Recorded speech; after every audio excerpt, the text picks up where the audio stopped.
une des collections les plus importantes au Québec en termes d'outillage. Ce qui fait sa particularité, c'est que c'est beaucoup d'objets, d'outils qui sont fabriqués de manière artisanale, donc fabriqués à la main pour répondre aux multiples besoins de la vie. Je vous donne un grand chiffre, on va dire approximativement 60 000.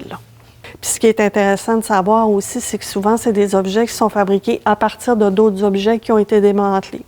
Donc, on parle ici un peu plus de patentage, ce qui est très intéressant et puis qui est typique aussi au niveau des Québécois. Au niveau de la température, de l'humidité, nous, ici, on n'a pas de salle spécifique. Au niveau des normes, c'est 21 degrés, plus ou moins 3, 43 d'humidité relative. Ça, c'est pour les deux réserves. C'est ça pour faire nos travaux. Alors là, on emballe les collections. C'est ce que, d'ailleurs, ma collègue Catherine fait actuellement. Et lorsqu'on va déballer, là, on va faire une mise en réserve.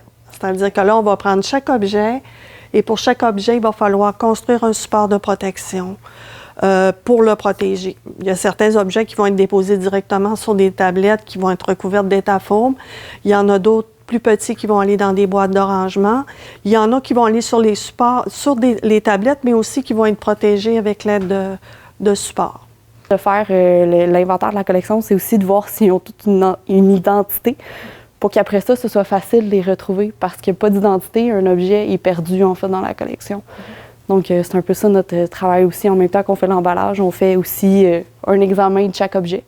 Puis on fait les mesures, on regarde s'il est en bon état, puis s'il y a un numéro d'identification. Le tissu, le papier, c'est des matériaux qui sont difficiles à conserver.